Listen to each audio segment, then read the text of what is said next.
Welcome back, everybody, to the Fantasy Hockey Hacks podcast, the official podcast of Left Wing Lock and a proud member of the Hockey Podcast Network. I'm Devin Davidson, your host. With me, as always, Bruce Gunther and John Enns. And joining us, a special guest today from the NHL Fantasy on Ice podcast, Pete Jensen. Pete, thanks for joining us. Yeah, thanks for having me on. I'm a big fan of Left Wing Lock for sure. We have our own correspondence at NHL.com, but never hurts to double check before setting your fantasy lineup. And Left Wing Lock is definitely one of my go-tos for that. So like the work that Absolutely. you guys do, and happy to be joined with you. Thanks a lot. Yeah, we appreciate having you on. I will say, excuse me, I've been a fan of your work for a while. I've been a longtime listener of the NHL podcast. You guys do a great job over there. Thanks. Yeah, it's good stuff. Nick Alberga is great. And is it Bob Bender? Bob Bender's the producer. Yeah, he's a character, but we go way back, and he does a great job. It's cool that we get to work together. I actually interned for Bob years ago when I was in college, and we both went to Penn State. And now we both work at the NHL. So we've had different connections at different times. Sometimes I have to, keep the show going in the right direction when he goes off the rails. But he's fun. He brings some entertainment to it for sure. Yeah, he definitely does. I was listening to an episode recently, and he was just enough of the Oilers talk, and I just had to chuckle because, all four of us on this podcast. Tyler's not with us here, but the rest of us are all Oilers fans. So, right. I just had a good laugh about it. So, yeah. We're excited. This is episode number 50 for us. We're coming up on a year. We're going to do an NHL fantasy hockey trade deadline preview episode. We're going to try and just keep this fairly casual. I just want to kind of have a conversation, talk about the deadline, get your thoughts on a few different things, and we'll go from there. Sounds great. Yeah, we're all looking forward to March 21st, and whether it's Giroux or Hurdle or maybe Forsberg if Nashville falls out of it, or Jacob Chikrin, Mark Giordano. There are so many names out there, big names that I think could be on the move potentially. So we'll see. It always depends, right? If a team falls out of contention, like maybe the Sharks would be more likely to deal Hurdle, considering they've kind of bottomed out here. And I know Nashville's struggling, so a lot plays into it, but I think we can all expect Claude Giroux to be on the move, most likely, right?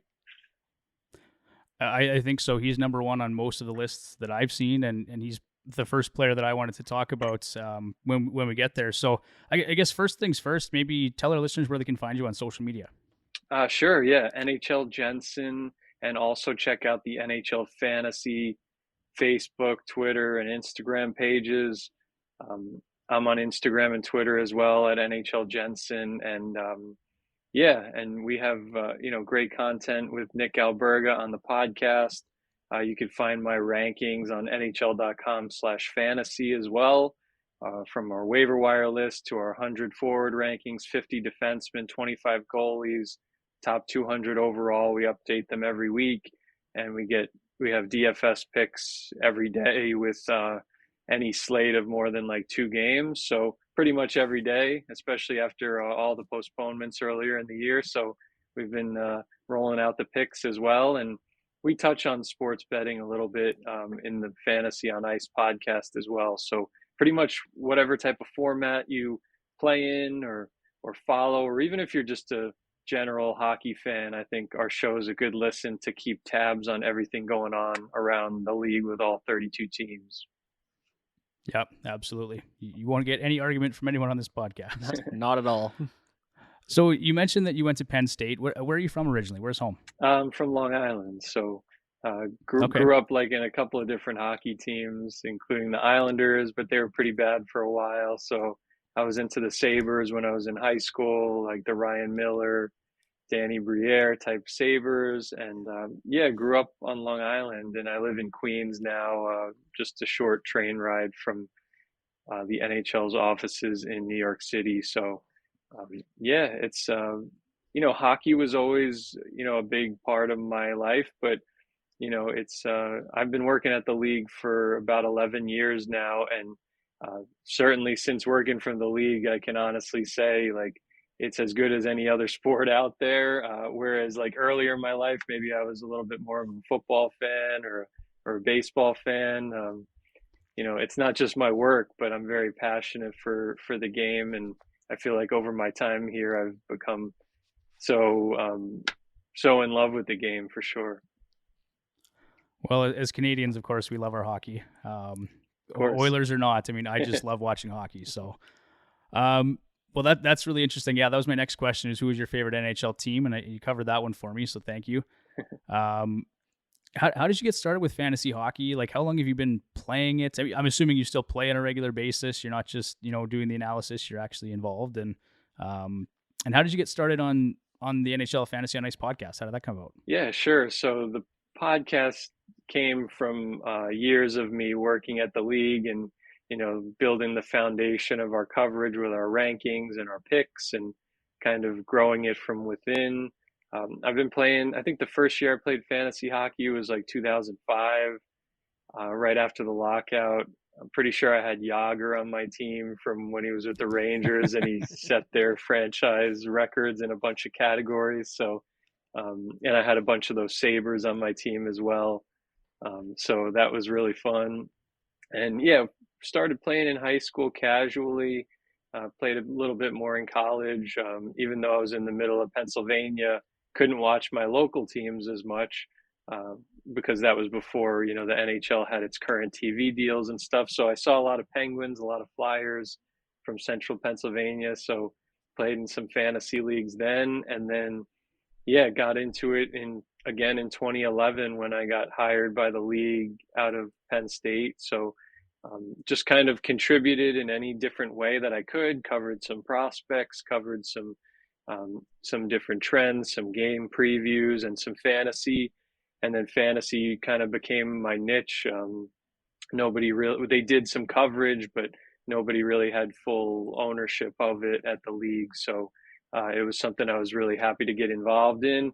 And the cool thing is, like, every year I've been here has been, me diving into different social media accounts or different platforms, like going on NHL Network or going, starting our own podcast. I think it was in maybe 2018 we started it, 2018 or 2019. So that was a big step for us for sure. Our shows are on YouTube now, so we're kind of just building it upward each year, each passing year. We've been doing more and more successful things on different new platforms, so it's been fun to be a part of. Yeah, absolutely. I know for us too, we're thinking about going down that path on a few different mediums. We've kind of started the YouTube thing a little bit, but it takes time, right? And for sure. us, we're just a couple of hacks doing this in our spare time. So more to come anyway. Do you have any hobbies outside of hockey, or is it just hockey all the time for you? I mean, right now it's kind of hockey all the time, but I'm certainly into a couple of different things. I love playing basketball. I've played trumpet my whole life, so I've played trumpet when I can. It's been a little harder the past 2 years with the pandemic and everything, but I usually play like trumpet at church on Christmas Eve Mass. It's something I look forward to every year. Um, and I love watching some shows. I mean, let's be honest, right? The pandemic has changed our lifestyle a lot in many different ways, but it's allowed me to be able to take a break from hockey here and there and, catch up on some good shows. Yeah, some of my favorite shows are like Ozark, Better Call Saul, stuff like that. But there's a bunch. Good I've shows. probably watched like 100 shows in the past 2 years or something. So it's been Yep, a lot of fun, like and I'm everybody sure else. everybody else has done the same. Absolutely. Yeah, Ozark. I just finished that one actually a couple weeks ago. The latest season was really good, I thought. Yeah, and Um, Better Call Saul's coming back after like a 2 year absence. I can't wait for that. I've been waiting for it for a long time. Glad that Bob Odenkirk is healthy after his scare, and that's probably my most anticipated show in my life when that comes back because it's my favorite for sure. it's great. It's kind of, I mean, I loved Breaking Bad. That was one of my all-time favorite shows, and this one very similar, right, in the same type of universe and kind of a slow burn type of show, but it's great. I actually just watched Bob Odenkirk in that movie Nobody. I'm not sure if you've seen that one I yet. haven't, no. I'll have Okay, to if you check get it some out. time, that's a good watch. Yeah, for sure.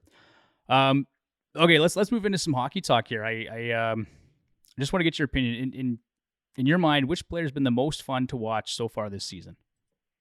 I mean, right now it feels like Jack Hughes is kind of blossoming before our eyes a little bit. No matter who he plays with, he's a multi-point machine. Obviously, I was high on him in the preseason, but he missed some time with injury, missed some time with COVID. The Devils have been up and down. So the most exciting player to me is probably Igor Shesterkin from the Rangers.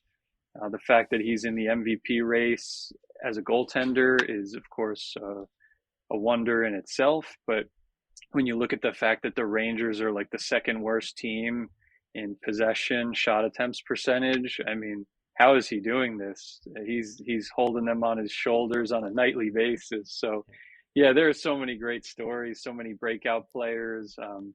Even some of the bottom teams right now are playing really well, like the Devils and Montreal and Buffalo is hit or miss, but they still, have a good trajectory for the long term, I think. But yeah, I would probably say Shesterkin just because I have him in one league and he's carrying me and he's carrying the Rangers to an even greater extent. Yeah, he's been fantastic this year. I actually got him in one league as well. He fell to me in the 8th round of one of our leagues that we play in. So Nice. he's been pretty special this year. Yeah. Give us your Stanley Cup final prediction at this point in the season. I mean, I'll stick with what I had at the beginning of the season. It's not anything too out of left field. It's Colorado over Tampa Bay. I really think Vegas, if they get healthy at the right time, even if they're the 8th seed, let's fast forward and say they get fully healthy at the right time and they're the 8th seed. I have full expectation that they could go on a run and win the whole thing. So, not so fast on Colorado. I love that team. I think they're stacked. This is their best chance yet to win the cup, but style of play is a concern for me. Can Nazem Kadri stay in the lineup is probably the most important thing. And how they approach the trade deadline is going to impact what their roster looks like. If they go out there and get Claude Giroux, they're going to have to probably pay the price for it and move somebody on the roster. But then again, Vegas is going to be in the same boat, right? Like when everybody comes back, unless it's a long-term IR thing, like they're going to have to trade somebody to make room for Pacioretty, Stone, now Eichel's back, Martinez is coming back, Leonard's back. So there's not enough room for everybody. So the trade deadline is definitely going to have an impact on the cream of the crop teams, Colorado and definitely Vegas. Okay, good stuff. Well, we'll cover them in depth a little bit later in the show here, but I definitely want to talk about Colorado. They're obviously a very interesting team this year. Who's your pick for the Calder Trophy this season? There's lots of great candidates out there. I'd like to get your perspective on it. A lot of under the radar candidates for sure, and guys emerging in the past like 2 weeks or so too. Guys who have had strong numbers all year, but now you could say maybe have joined the Calder race, right? Like Michael Bunting's joined the Calder race with that 5-point game and the Big Ten goal outburst last weekend. Jeremy Swayman looks like the clear number one for Boston. After Tuukka Rask retired, he's been lights out. And those guys will get into the conversation. But my preseason pick was Trevor Zegras, and he keeps it going. And he has the flair where, like, it's humans voting for the award. And I feel like Trevor Zegras' impact, as long as he doesn't fall off a cliff with his production, he's been a little inconsistent the past few months, but still has a ton of multi-point games and the flair and everything like that. So if I were to pick, I would say, again, go back to my preseason instincts and go with Trevor Zegras. But a lot of rookies coming on strong. It's going to be a good race for sure. And also some other guys, like, I don't want to forget, like Lucas Raymond and Mo Sider. Those guys have been more consistent than Zegras. And the fact that they're doing it for one of the worst teams in the league at their ages has been pretty amazing. So I would say, like, the favorite right now is probably Mo Sider because of what he's done at such a young age playing on defense for a bad team has been insane, and he's on a great point streak right now. But my instinct says Trevor Zegras at the end of the day. Yeah, I think that's a strong case, given what he did with that Michigan goal and just the amount of buzz he generated around the league. I mean, Right. there were people from other sports, celebrities, everybody's talking about that goal. Like you said, humans are voting on the award, so that makes a lot of sense to me. Yeah. I'd say And that said, sorry, John, go ahead. I was just going to say, this seems like one of the more exciting Calder races in recent memory. So Definitely. it's got me fired up about it. Yeah, for sure. I mean, it seems like some of the other candidates at the goalie position and the defenseman position have, kind of fizzled out.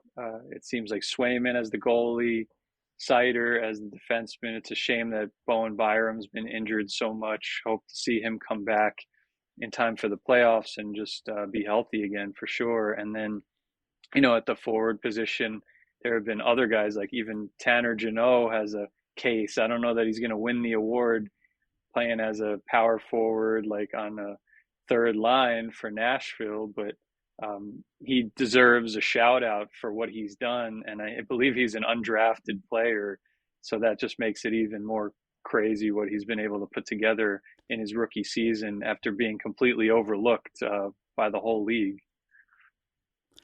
Well, and he'd get our vote too, just based on the fact that he's from Saskatchewan, and we're all out of Saskatchewan here. Nice, so, nice. Who would be your front runner for the Hart Trophy right now? There could be an argument made for Austin Matthews, for Leon Draisaitl, for lots of different guys. What's your take on it?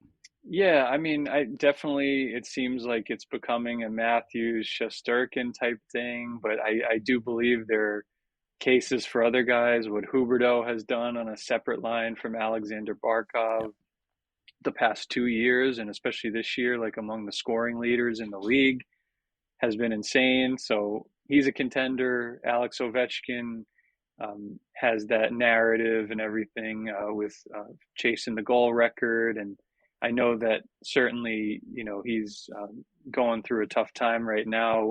And the Capitals have been struggling, especially in home games lately. But they should turn it around, right? They got Oshie back. They got Mantha back yesterday. So, their goaltending has been kind of an up and down seesaw. But Vanacek's back now. So if the Capitals get their act together and become a little bit more consistent, nobody should overlook Ovechkin winning that award with what he's doing at his age. So, we'll keep an eye on that. But nobody's been better than Shesterkin. Nobody's been more valuable to his team than Shesterkin has, right? And I guess that really, if you're looking at it, that's the way it's phrased, right? And he has been incredibly important to the New York Rangers. So kudos to him. For sure. Now we'll get into some fantasy hockey related stuff here. I'm curious, what is your approach to the fantasy hockey trade deadline? Are you someone who typically makes major acquisitions? Do you kind of stand pat with your team and work the wire? What's your perspective there? I never go too overboard with trading for someone before they get traded. Like, of course, I don't make a lot of fantasy trades in general, but I know everybody else does. So I try to point them in the right direction and try to not. And you could always look at our rankings, NHL.com/fantasy, our top 200, where all the positions are next to each other. And if you need a defenseman, you could say, all right, whoever it is in the same range as this forward, and I could package them in the trade, and you could try to let it point you in the right direction there. But my favorite thing for the trade deadline in fantasy is to see the guys that are available in my league. Like right now, Jake DeBrusk, Jacob Chikrin, Mark Giordano, guys that are actually out there and likely to be moved. Phil Kessel might be out there somewhere. And then you can pick them up now. They get moved to the right team, then you hit the home run. If they move to a place where they're in a diminished role compared to what they are at now, then you could always just drop them. But it's the less risky, higher reward type thing. You don't want to sell off a lot of things to get Claude Giroux, and then he's playing on the third line for the Avalanche. So, but I think that pickup route, especially for some of the sneaky, underrated trades. I mean, look at how much of a home run Sam Bennett was last year going from Calgary to Florida. And that's in covering categories. Like, that's the perfect example that we could always remember. A guy that never got the opportunity really to play in the top six in Calgary, goes to Florida, plays with Huberdeau. The rest is history. He's like a top 50 to 75 fantasy asset moving forward for as long as he's playing for the Panthers. Yep. Yeah, absolutely.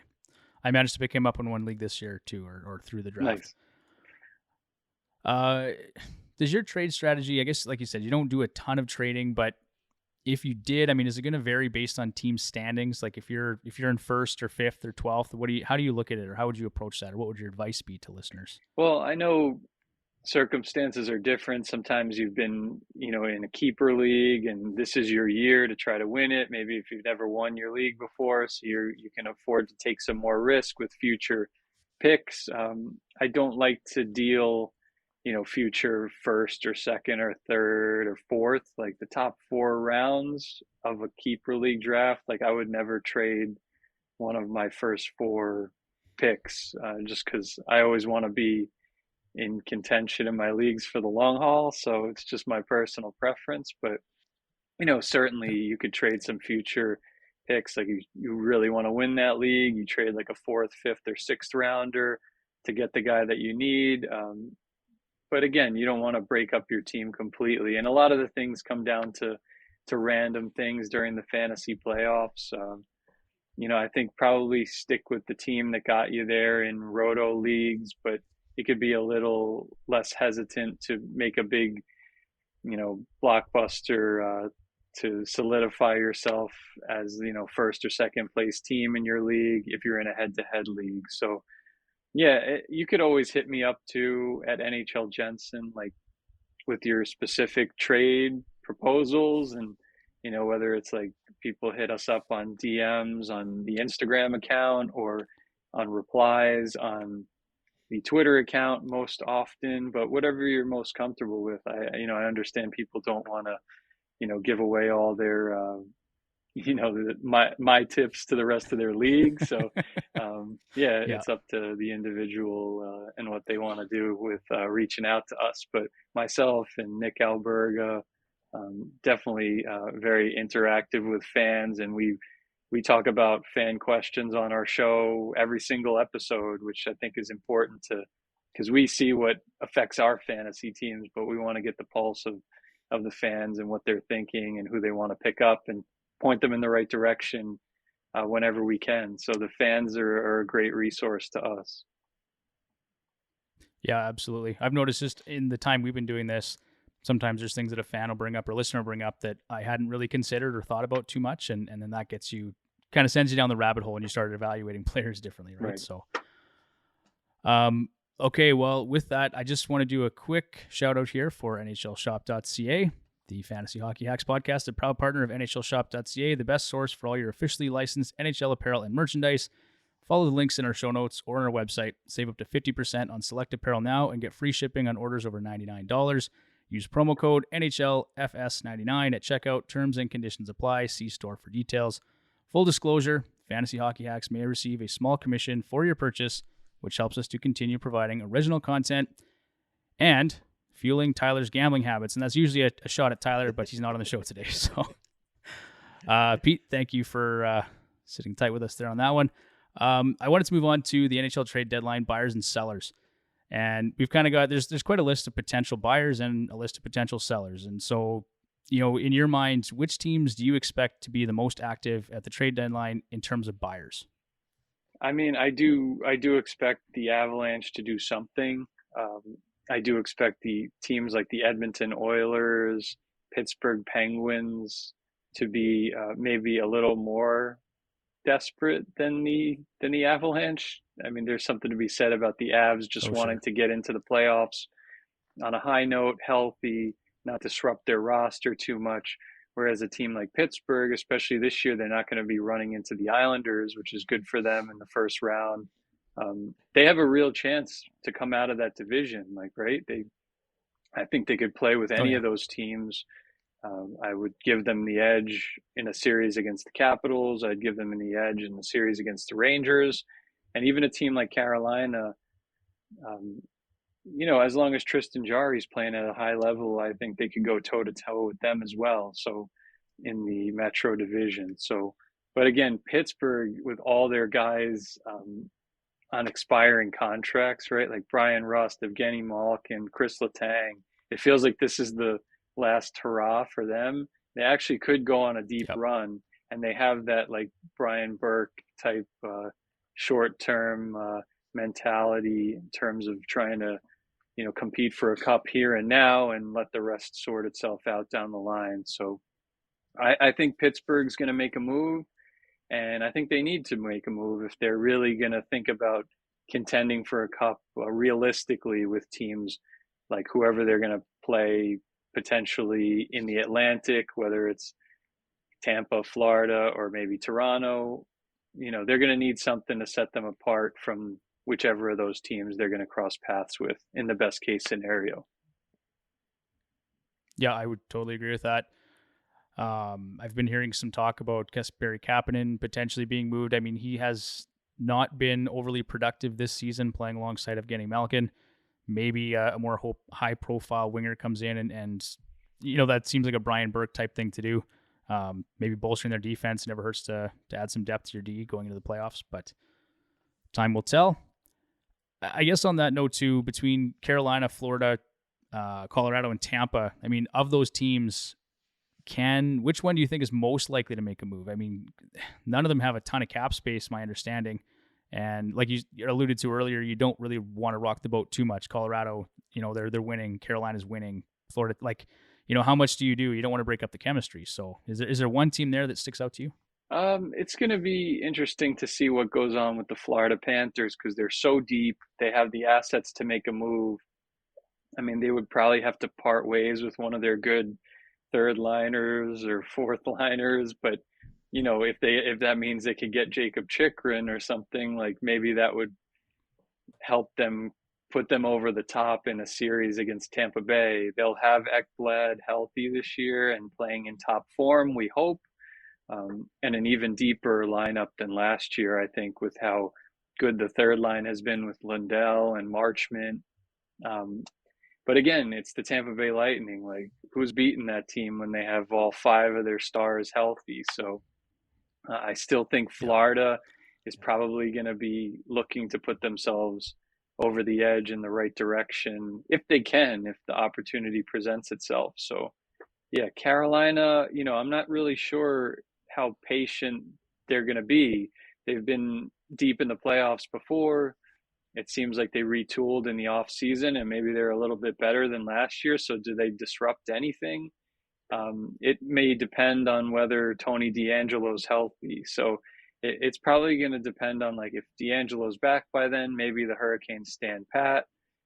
If the Florida Panthers are able to get the right player, I wouldn't be surprised to see them wheel and deal and improve their roster and their chances of competing with Tampa.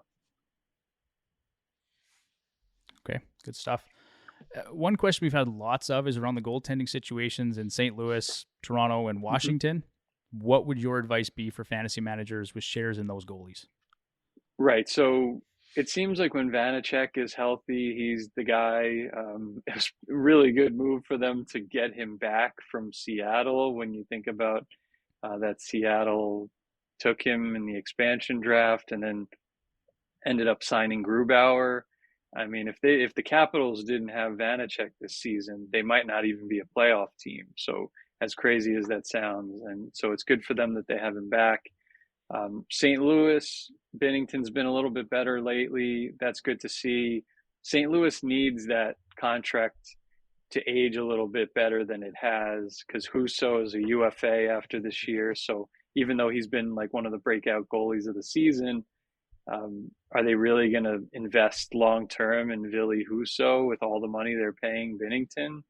I don't know. They probably want to, but they're not able to. So I know they have a couple of contracts coming off this year. So maybe they can. Maybe they will go. Maybe they will bring Husso back. But I think Binnington definitely has a chance to reaffirm himself as the 1A at the very least come the playoffs. But at least they have a good option either way. And then Toronto's like tough because I know they're one of the top favorites futures wise right now, but I'm just not that convinced in that team. I know that they have the offensive flair, and Matthews, Marner, Bunting has been one of the best lines in the league over the past month or two, but I just don't trust the back end as much. And like Mrazek's been winning some games, but then he lost to Buffalo, and his save percentage has been low all season.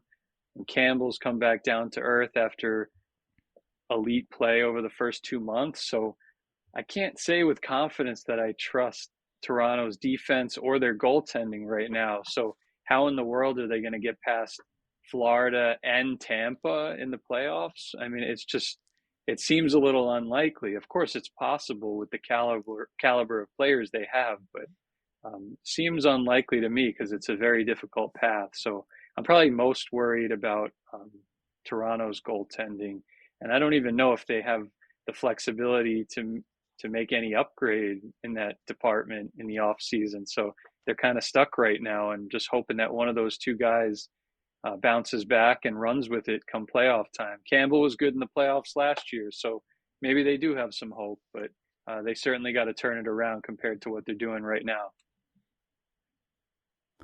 Yeah, agreed. I mean, for me, I haven't looked at the numbers to actually assess it, but I think Campbell is going to sort of come back here later in the season. And I think, too, they're kind of giving him some time to rest up and get ready for the playoffs, right? That's where we're seeing more starts from Mrazek. So I think they'll be okay. But yeah, if you're a late Maple Leafs fan, you're probably a little concerned like you are most years going into the playoffs.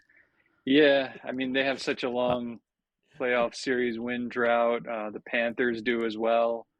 I would think the Panthers would be more likely to end that drought this particular season, but you never know. I mean, if they play each other, that would be a high-scoring series, Florida and Toronto, and anything could happen. I mean, in a series like that, it would probably be better for Toronto to go in as the underdog and just say, "Hey, we could score with these guys every single night."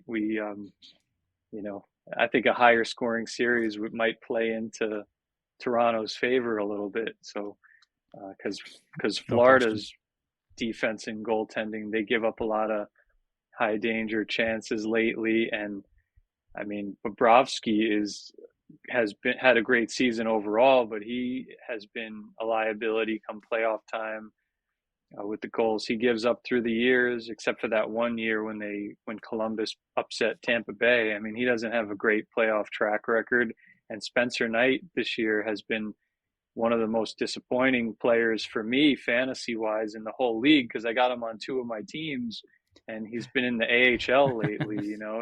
I still have a lot of faith in him long term, but I'm just surprised to see that he hasn't been able to play better, especially with one of the best offenses and overall teams in front of him every single night. As a member of the Hockey Podcast Network, the Fantasy Hockey Hacks podcast is a proud partner of DraftKings. Hoops fans, the latest offer from DraftKings Sportsbook, an official sports betting partner of the NBA, is too good to pass up. I'm talking between the legs 360 windmill good. New customers can bet just $1 on any team and get $150 in free bets if they win. It's that simple. If Sportsbook isn't available in your state yet, you can still take your shot at a big payday. Everyone can play for huge cash prizes with DraftKings daily fantasy basketball contests. DraftKings is giving all new customers a free shot at millions of dollars in total prizes with their first deposit. Download the DraftKings Sportsbook app now, use promo code THPN, bet just $1 on any NBA team, and get $150 in free bets if they win. That's promo code THPN at DraftKings Sportsbook, an official sports betting partner of the NBA. 21 plus minimum age and location requirements vary by jurisdiction. See DraftKings.com/sportsbook for full list of requirements and state-specific responsible gaming resources. Void where prohibited. Minimum $5 deposit. Gambling problem? Call 1-800-GAMBLER. Call 888-789-7777 or visit ccpg.org/chat. In New York, call 877-8-HOPE-NY or text HOPE-NY 467-369. Yeah, it's been puzzling for sure. I tried to stay away just because of the limited sample size, and you just never know with young goaltenders, right? So, interesting. Okay, let's take a minute here just to talk about sellers. There's a few of them here, and I guess one that I wanted to talk about was Anaheim. I kind of see them, they're close. They're right there. They're on the cusp. They could make the playoffs in theory still, but there's a lot of teams in front of them that are good teams, right? And So I wonder, John Gibson's been struggling. If you're a fantasy manager and you own John Gibson, what's your approach to the trade deadline? Are you going to try and sell on him? Because his numbers have not been good and the team has been just kind of okay lately. But what's your thought on that? Yeah, this has happened a number of years in the past 5 years with Gibson, where he starts the season strong and the team maybe overachieves a little bit. This year has been different because they have some actual young talent that's going to really materialize. It's already materializing. It's going to be one of the most exciting young teams to watch in the years to come, but they're just not quite there yet as a group overall. So, yeah, I mean, I know like Ricard Raquel is a UFA after this year. Getzlaf re-signed on a 1-year deal. So I don't know what their strategy is going to be, but they're probably not going to make the playoffs. I know they're still within striking distance, but I don't see them passing Vegas. I don't see them passing Calgary. Certainly, they're starting to run away with it. But then even teams like Edmonton has so much more consistent star power. If they get a goalie or if Koskinen keeps his good play going, they'll make it over Anaheim. And even LA, I know they've had a bad week here, but they've been one of the most consistent teams in the whole Western Conference this year. So I just don't see them having a leg up or earning a leg up over any of those other teams that I just mentioned. And they're going to be, if they're competing for a wild card, there are a bunch of teams in their own division in pursuit of that. There's also Dallas and Winnipeg and, some of those teams in the Central. So if you're competing for that last wild card spot, it's probably too tall of a task. They would have to jump up to 3 in the Pacific, which seems highly unlikely right now. Okay, and just in the interest of time here, because I know you have to get going here pretty soon, Pete, but I just want to go rapid fire through our trade deadline targets. Sure. So I've just got a few questions for each guy. You can just give me a yay or an A. First up here, Claude Giroux from the Flyers. He's a pending UFA, obviously. Lots of talk around him. What's your confidence level that player has moved at the deadline? Out of 5. 1 to 5. 5 being most likely. Probably 5, just because Philly really needs to reset here, and they could get something good in return for him. And I think Claude Giroux deserves to go on a Stanley Cup playoff run with somebody else at this point. So I know he's been captain there for a while, but it seems like the writing is on the wall with Giroux getting moved to a contender at the deadline. And do you think that's going to have a positive or negative impact on his fantasy value? It depends where he goes. If he goes to, deep offenses like Colorado, Minnesota, St. Louis, it might have a negative impact if he's playing on their second or third line. And of course, a player like Giroux is so valuable in reality because he could play center or wing. So they could really mix and match. And we've seen it like even this year, right? Like look at how big of an addition Sam Reinhart was for the Panthers. Plays some center, mostly wing this year, but has played on like every single different line, it feels like, throughout the season. And early on, he had some growing pains and some adjustment pains and wasn't producing a point per game. Now he is. Now he's picked it up over the past 2 months, but you don't have 2 months when you get traded at the deadline. You have like 20 games or something like that. So usually, yeah, that's right. That's my only concern with Giroux. So it could very well negatively affect his fantasy value, but I'd still, if I have him right now in fantasy, I would definitely hold on to him just to see, because if he goes to Minnesota, he'll play on the top line with Kaprizov and Zuccarello, and then he could be one of the top centers in the game. So don't lose faith in Giroux. Try to be patient there right now. Okay. Thomas Hertl, confidence level the player's moved? It's higher now that they're falling out of it, but it seems like the Sharks really don't want to rebuild. So, from like even their president was saying, like from a business standpoint, they want to remain an attractive entertainment destination in their area. So, and I know Hertl's been a huge part of their playoff runs through the years. The year they went to the conference final in 2019, he scored some epic goals during that run, and believe he's atop their whether it's goals, points. He's one of their leaders this year, along with Timo Meyer. So those guys probably want to play together if the Sharks don't want to go into rebuild and want to go back to the drawing board for next year with a healthy Erik Karlsson, who looked pretty good prior to his injury.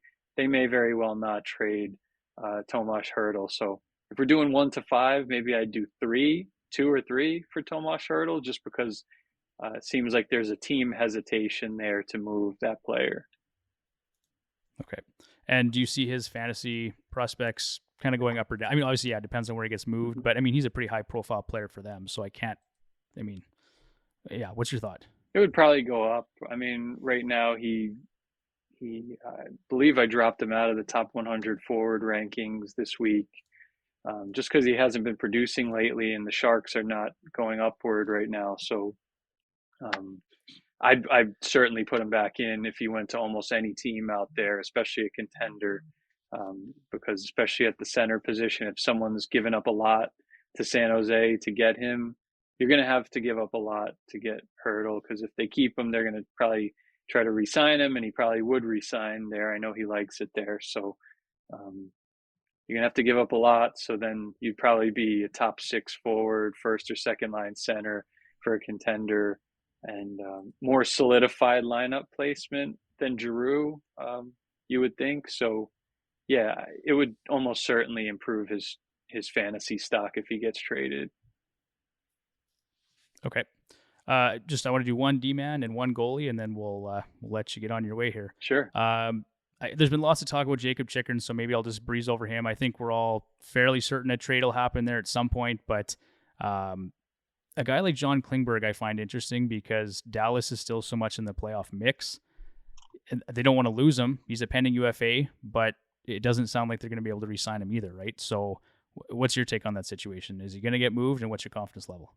I would be more surprised if he's moved now, because looking at the standings, Dallas 63 points, Nashville 64. They've closed that gap, so it's kind of like along the similar lines of Philip Forsberg in Nashville. Maybe not to the same extent, where if Nashville's really going to try to stay in contention now and in the years to come, Forsberg's their either second or third best player behind Saros and Roman Josi. But I think like Dallas is probably a win now team, even though they have some good young talent like Robertson, Hintz, and Heiskanen, who I think has a higher ceiling in the years to come. They feel like, and Ottinger has been a breakout goalie, still very young, but they got a lot of older guys on Dallas, and I feel like they might try to get back deep in the playoffs and make a run in the Central with Klingberg. And then even if they lose him in the offseason, so be it. So earlier in the year, it really sounded like Klingberg was going to get traded, but now that they're in contention, I'd almost be very surprised if he actually was traded. So much more likely that Chikrin gets traded, or Giordano seems like almost a certainty right now that he's going to get moved in the final year of his contract and the first year of the Kraken existence.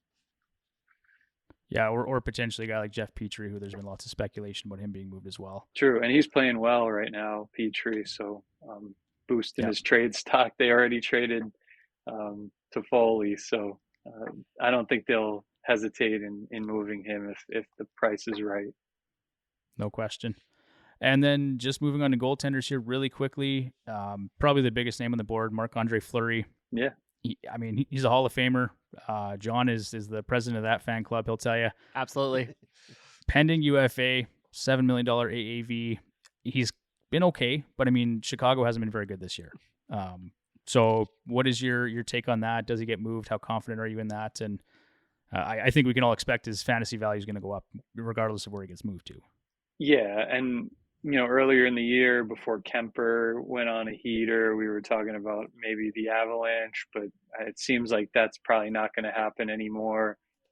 Now that Leonard is back, Vegas most likely, unless he really continues to struggle, they're probably not going to address goaltending. So it might come down to what happens in the next 2 weeks. If Tristan Jarry goes into a tailspin, or if the Oilers have no answers and they can make room for for Fleury, I guess it would depend where Fleury wants to go, but I'd be very, very surprised.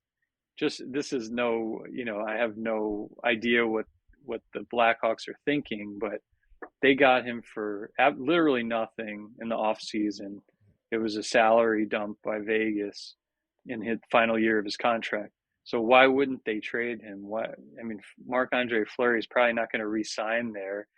There's no reason for him to, because the Blackhawks are not going in the right direction with their performance. So, considering they got him for absolutely nothing, why not get something back? You could probably get something pretty good back from the Oilers, who they swung a trade with earlier in the year for Duncan Keith, right? So wouldn't be surprised if they try to make that happen. But even if it's not the Oilers, reunion in Pittsburgh would be awesome to see. If Washington has another injury, they might be in the mix. Who knows? But I would be very, very shocked if Marc-Andre Fleury was not traded, just because of what the Blackhawks have a chance to do to flip the asset that they got for nothing. Perfect. Well, we could sit and chat hockey all day, Pete, really, but sure. We know you've got other things you got to get to. So thank you very much for taking the time to talk to us. We really appreciate it. Maybe just let our listeners know one last time where they can get a hold of you. Yeah, sure. Hit me up anytime at NHL Jensen, Twitter and Instagram. I also run the NHL Fantasy Twitter and Instagram accounts, so you can get on me there. Hit me up with your waiver wire pickups. If you have a question that you want to hear us talk about on the show, me and Nick Alberga and whoever we're having on that day as a guest, we'd be happy to answer that for you, whether we dismiss someone picking somebody up or we say, full throttle, go for it. It's always good debate, and we'll never, there's never like a question that we would dismiss completely. So if anything, we'll just toss you a reply and say, we wouldn't make that trade, or we wouldn't make that pickup, or we would. Sometimes we give short answers. Sometimes it goes into a 5-minute conversation on our podcast. So we encourage you to reach out to us, check out the show, NHL Fantasy on Ice. And appreciate you having me on. Thanks a lot, Pete. Really appreciate it. My apologies, guys. I've got my son here. He wants to jump on the pod, of course. So anyway, I guess for our listeners, check us out on Twitter at FHHacks, on Instagram at Fantasy Hockey Hacks. Check out our website, fantasyhockeyhacks.com. And if you have any questions, send us an email, fantasyhockeyhacks@gmail.com. Special thanks to Mike McLaughlin and Left Wing Lock, our partner over there. And thanks, guys. It's been a lot of fun. We'll see you in the next one. Yeah, thank you, Pete. Thanks. Good night. Yeah, no problem. That was great. Take care.